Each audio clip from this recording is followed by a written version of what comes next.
Assalamualaikum warahmatullahi wabarakatuh. Selamat siang teman-teman semua.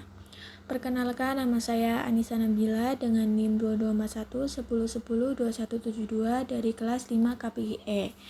Dengan adanya saya di sini guna untuk menjawab soal-soal ujian tengah semester pada mata kuliah Literasi Media. Langsung saja, di sini ada beberapa soal. Yang pertama, jelaskan mengapa anak dan remaja termasuk ke dalam kelompok khalayak rentan. Yang kedua, jelaskan perbandingan antara media konvensional dan media digital. Yang ketiga, jelaskan perbedaan antara pendekatan proteksionis model dan cultural studies model. Yang keempat, mengapa oligopoli atau konglomerasi berpengaruh terhadap opini rakyat atau demokrasi. Yang kelima, jelaskan apa yang dimaksud dengan komodifikasi dan jelaskan pula jenis-jenisnya. Ini saya akan menjawab untuk soal yang pertama, yaitu jelaskan mengapa anak dan remaja termasuk ke dalam kelompok khalayak rentan. Anak-anak dan remaja rentan itu dikarenakan adanya perkembangan fisik dan mental yang belum sempurna, ketergantungan pada orang dewasa, kekurangan pengalaman, kecenderungan meniru, kurangnya kesadaran akan resiko, dan tekanan sosial. Mereka rentan terhadap pengaruh negatif seperti penggunaan narkoba, kekerasan, dan perilaku beresiko karena belum memiliki pengalaman hidup yang cukup untuk mengambil keputusan yang tepat dan melindungi diri sendiri.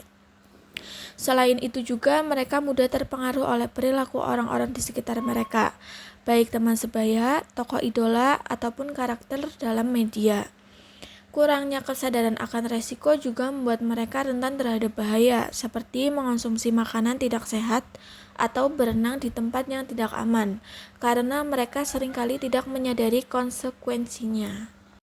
Selanjutnya, soal nomor 2, yaitu jelaskan perbandingan antara media konvensional dan media digital. Media konvensional itu contohnya seperti surat kabar, majalah, dan siaran radio. Itu menggunakan bentuk fisik seperti kertas dan film. Di sisi lain, media digital contohnya itu seperti website, media sosial, dan aplikasi mobile itu menggunakan teknologi digital untuk menyebarkan informasi melalui internet. Media digital memiliki kelebihan seperti aksesibilitas tinggi, interaktivitas, pembaruan cepat, jangkauan global, dan personalisasi konten. Namun, media digital juga memiliki kekurangan seperti ketergantungan pada teknologi, potensi disinformasi, dan masalah privasi data. Sementara itu juga media konvensional memiliki kelebihan seperti kemampuan untuk interaksi fisik dengan konten dan kualitas visual dan audio yang tinggi. Namun media konvensional juga memiliki kekurangan seperti pembaruan yang lambat, jangkauan terbatas, dan biaya produksi yang tinggi. Pada kedua jenis media ini itu memiliki nilai tersendiri tergantung pada kebutuhan konten yang diinginkan. Lanjut untuk soal nomor 3, yaitu jelaskan perbedaan antara pendekatan proteksionis model dan cultural studies model. Pendekatan model proteksionis itu berfokus pada perlindungan industri, budaya, atau nilai-nilai tertentu untuk menjaga kelangsungan hidup atau dominasi. Melibatkan kebijakan protektif seperti tarif impor atau kuota. Contohnya, pemerintah memberlakukan tarif tinggi pada barang impor. Di sisi lain, pendekatan cultural studies lebih luas, mempelajari budaya dalam berbagai bentuknya dan bagaimana budaya dipengaruhi oleh kekuatan sosial, politik, dan ekonomi. Metode penelitiannya mencakup analisis teks, wawancara, observasi, dan sejarah budaya. Contohnya termasuk analisis media dan studi subkultur. Model proteksionis lebih praktis, sementara cultural studies lebih teoritis. Model proteksionis cocok digunakan untuk melindungi industri atau nilai budaya penting, sedangkan cultural studies lebih sesuai untuk penelitian akademik yang mendalam tentang budaya. Selanjutnya, soal nomor 4, yaitu mengapa oligopoli atau konglomerasi berpengaruh terhadap opini rakyat atau demokrasi. Oligopoli atau konglomerasi merupakan struktur pasar di mana hanya beberapa perusahaan besar yang mendominasi industri tertentu.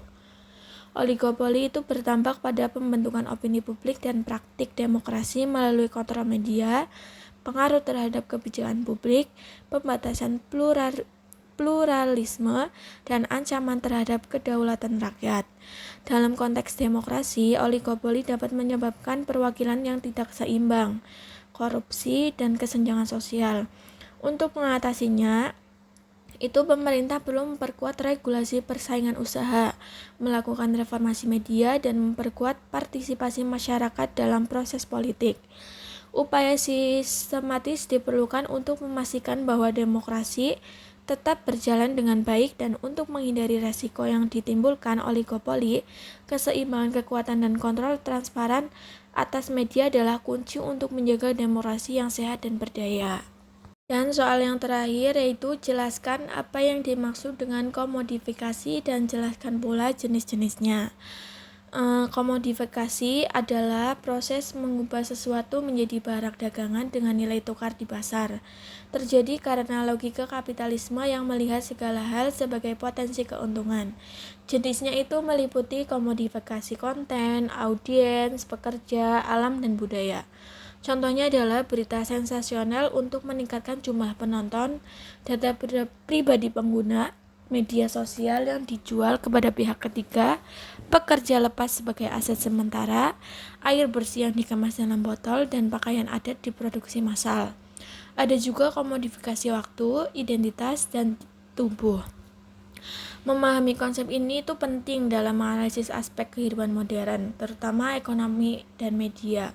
Komodifikasi adalah fenomena yang kompleks dan terus berkembang. Sekian yang bisa saya jelaskan, kurang lebihnya mohon maaf. Bila ada perkataan yang salah atau apapun. Wassalamualaikum warahmatullahi wabarakatuh.